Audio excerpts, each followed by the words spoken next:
book lovers, it is G-Swiss here, and I'm here today to bring you my September TBR.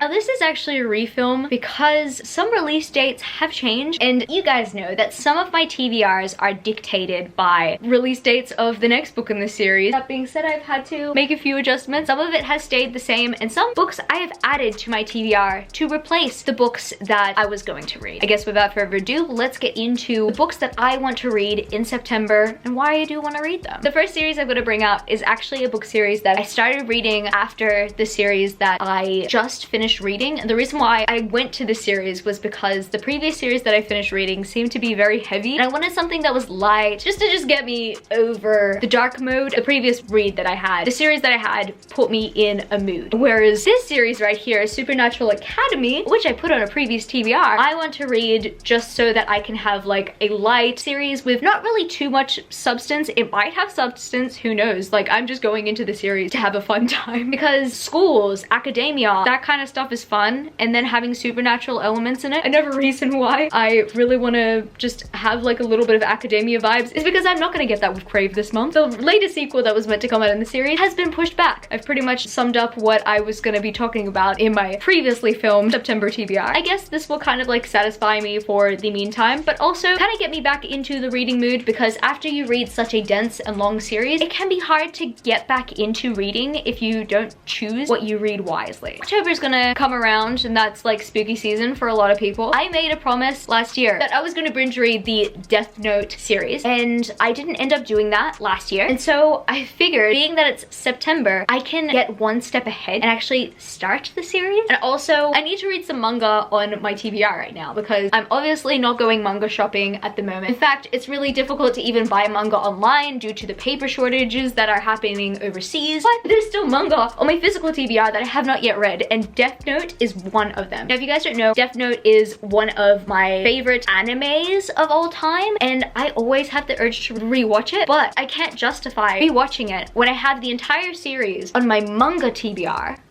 and I haven't read it. If I want to re-experience it, I think it's best to do it in physical reading form. I plan to at least start the series this month. At least start with the first volume and we'll see how it goes. You guys probably do know that The Bronze Beast by Roshani Chokshi is coming out this month, unless of course it has had another delay. There are so many delays that are happening due to the paper shortages that are happening around the world right now, so it makes sense. Obviously, they don't want to spoil the book before it's out physically. So as much as a lot of people say, well, why don't they release it in ebook form? It's because they don't want leaks. They want to be able to release it in physical form so that no spoilers get leaked out. Anyway, I just went on a tangent. I don't even know if it's really related to the series, but what I do know is that if The Bronze Beast does not get delayed this month, I will be reading The Gilded Wolves and The Silvered Serpents. Now, these will be rereads for me. I read The Gilded Wolves last year for the first time and fell in love with it. It was a 5 out of 5 star read. It made my top 20 of 2020. Really good book. The sequel, however, the popular opinion is that the sequel was not as good as the first book, but the sequel to me was still somewhat enjoyable. There were some cliffhangers. There's a cliffhanger in this book that just left me so sad for having to wait for the next book in this series. Like I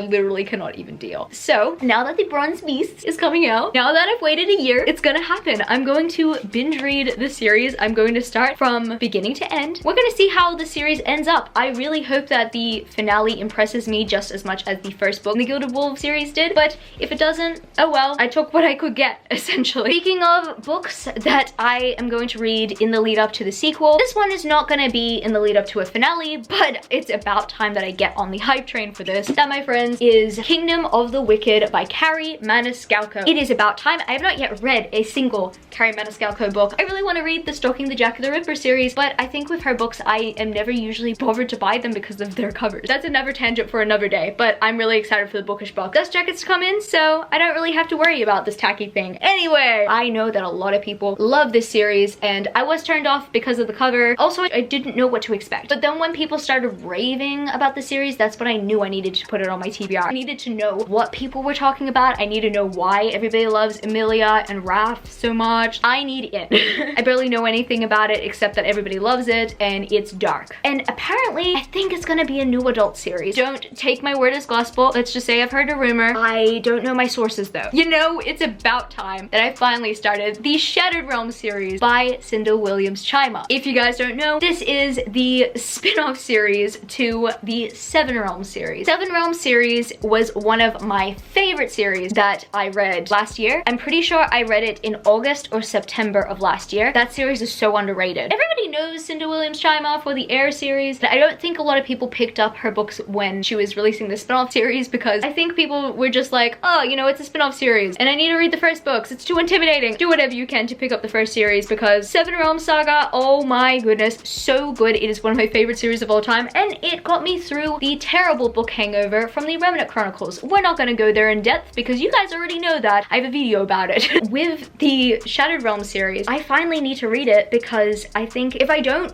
read it soon enough, it's already been a year since I've read previous books, but if I don't read this series, that I'm going to forget everything that happened in the previous books. I do still remember a lot about the Seven Realms series and how much happened in it. So much happened in that series. I would reread it, yes, but I really want to try to go into this series without using the emotional energy to reread the first series and then go into the second series. So I need to do that as soon as I possibly can. I need to prioritize reading the Shattered Realms series, and I've been saving it for September time only because it makes me feel nostalgic of the first time that I read it. Final series that I gotta bring up is not like a have to, but like I'm in a binge reading mood and we are in lockdown for another month. What better way to get through lockdown without making an ambitious TBR and just going ahead with reading this chunker of a series right here, the All Souls trilogy, or at least the All Souls series. I don't actually know, like anybody who has read the All Souls series, can you guys let me know whether the fourth book, which is Time's Convert, can you let me know whether that is a spin-off or that is a continuation? Maybe both. I'd actually like to know that because I don't want to think that I have the entire series when I don't. I've heard a lot of great things about this world and these characters, and the first time I heard about this series was on Patty Tastic's channel a few years ago when she hauled it and she was like really excited about reading it. I always considered it from there. Then it got a TV show and all the hype just kept on booming and booming and booming, but for years I just never picked it up. All of a sudden went on Booktopia and I took a chance, purchased the box set because these books are absolutely irresistible. But now I need to read them. I'm not saying that I have to be an adult to read adult series, but I'm at an older age where I can truly appreciate any kind of fantasy book that's thrown at my way, and so I think that it's kind of the right time to get into this series. I think that I will enjoy it even more where I'm at in terms of what I read. There are literally 3 trilogies on here. I also mean the Bronze Beast as well. You know I'm gonna read the Bronze Beast as soon as I get my hands on it. Let me know what books that you are planning to read, and if you happen to enjoy this video, don't forget to give it a thumbs up and subscribe to my channel if you haven't yet already. Join the amazing community of book lovers. And also, I have social medias. I'm at GSwizzle Books on Twitter and Instagram. I'm at GSwizzle on BookTok. If you guys want to follow me on my new TikTok platform, I'm making new content there, which is really exciting. I am also at Goodreads. That's www.goodreads.com/GSwizzle. I love you, book lovers, and I will see you later. Peace. Started out with half and I flipped it in a double. Started out with half and I flipped it in a double.